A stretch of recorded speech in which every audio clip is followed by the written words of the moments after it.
for Tang Huayan, known as one of the three flowers of Murim and the venomous flower. This was the first time a man had made such a bold gesture toward her. Blushing, she asked Soryang if he realized what he had implied. Soryang replied that he didn't. Huayan explained that the path he was considering would be incredibly tough and challenging. It might take 10 years, 20 years, or even a lifetime to achieve such a feat. Soryang's expression turned grim as he wondered if it would indeed take that long, while Huayan's cheeks remained flushed. Huayan mentioned that Soryang was 15 years old, and in 3 years, when he came of age and was ready to marry, if he managed to succeed in dealing with even one of the 10 great venomous creatures by then, she would be impressed. She shyly suggested that if he succeeded, there might be a possibility of a wedding. She then cheered him on and, embarrassed, dashed away. Soryang was puzzled and called out to her. She turned back and asked if he had something more to say. He suggested she get treated and stay for a couple more hours. Embarrassed, she returned. He reassured her that there was nothing to worry about since the little centipedes wouldn't bite. He gathered his centipedes and told them to go to their mom instead of their dad. Hearing that made Huayan blush even more. She questioned the use of dad and mom, but Soryang quickly clarified that it wasn't what he meant. Meanwhile, Kaolson, his wife, and Museong were gathered at the table. They discussed how the extraordinary talent of the young warrior seemed not to have won Huayan's heart yet. Museong asked if they had seen them that morning, noting that it seemed like something was happening between the two. Huayan's mother remarked that it appeared Huayan had turned Soryang down. The men pondered this. Museong stated that forcing a marriage wasn't the right approach, and that it would be better for them to develop feelings naturally. Huayan's mother suggested that Huayan take charge of the young warrior's martial arts training so they could spend more time together and grow closer. Chiolson thought it was a good idea. Museong mentioned that they should see if the elder healer sage could grant the purifying elixir of marrow and essence. If the young warrior's aptitude was low, the elixir could enhance it. Chiolson was surprised by this suggestion, noting that it hadn't been possible for Huayan, so they shouldn't get their hopes up. Museong agreed. At that moment, Huayan was outside the door. She announced herself to her father. Chiolson asked what brought her by at that hour. He invited her in. She blushed, not expecting to see all three of them there. She came with something to say, blushing again. In one burst, she declared that she would do as her father suggested. Chiolson was taken aback and asked what she meant. Huayan's mother invited her to sit and gently inquired if she meant that the young warrior had caught her interest. Embarrassed, Huayan struggled to speak. Chiolson was curious about the sudden change, especially when they thought she wasn't interested before. She began talking about the young warrior, explaining that Soryang had promised to become the greatest in the world for her. He had made such a promise to her. Chiolson was intrigued. Encouraging her to continue, he listened as she explained that Soryang, despite his innate talent being at the level of 10 poisons, vowed to overcome this by defeating the 10 great venomous creatures for her sake. Museong found this amusing. Chiolson was surprised and Museong laughed, commenting on Soryang's courage. Huayan's mother was impressed. Finding a suitor like that was rare. She explained that although her heart was willing, she had told Soryang she would only agree to marriage if he could capture one of the 10 great venomous creatures before he came of age. She wondered if he understood her response. Her father joked that she should have set the bar at capturing at least 3 creatures. Her mother commented that men aren't always the sharpest when it comes to such hints. Huayan asked if she should go clarify it to Soryang. Her mother advised against it, saying that if Soryang doesn't realize they've already given their approval, he'll just work harder. Museong suggested treating him as a prospective son-in-law while acting as though they're still undecided. They expected that with all his efforts, he would naturally become part of the family. Meanwhile, the mother centipede praised Soryang for impressively winning over Huayan's heart. He replied that it was all about having guts and perseverance. She smiled warmly at him, calling him her benefactor and informing him that it would likely be her last act. Her resentment had been resolved, and her soul would soon ascend to the afterlife. She offered to do anything possible for him before she left. Soryang thought for a moment and asked if he could see her true form. She felt shy but recognized it as a reasonable request, thinking he might have a weakness for lust. She revealed her shoulder and was about to strip. Soryang quickly asked if she really needed to take it off, which made her blush even more. She asked if she should refrain. Soryang clarified that wasn't what he meant. The children amusingly covered their eyes. He explained he wanted to see the appearance of a blue spot centipede. Realizing her misunderstanding, she felt horrified. Smoke enveloped the area and then she revealed her true form. Soryang gasped at the sight, excited and happy to see her in her natural state. He was amazed by her size. He asked if he could touch her, already doing so as he marveled at her waterproof body and imagined her movements. He inquired about her legs, Venom's strength, eyes, and antennae, all while eagerly examining her. Soryang was so passionate about examining the centipede centipede that the children, still covering their eyes, looked really cute. He was so enthusiastic that he even wanted to touch her fangs. She warned him it was dangerous, but he insisted. This made the blue spot centipede a bit worried. She started to wonder if her daughters would be okay with this man, as she sensed his touch was anything but ordinary. It was both funny and odd how Sorry-young drooled as he caressed her.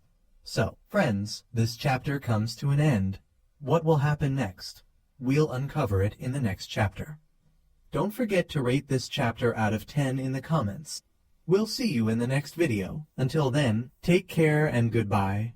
Don't forget to like the video and subscribe to the channel.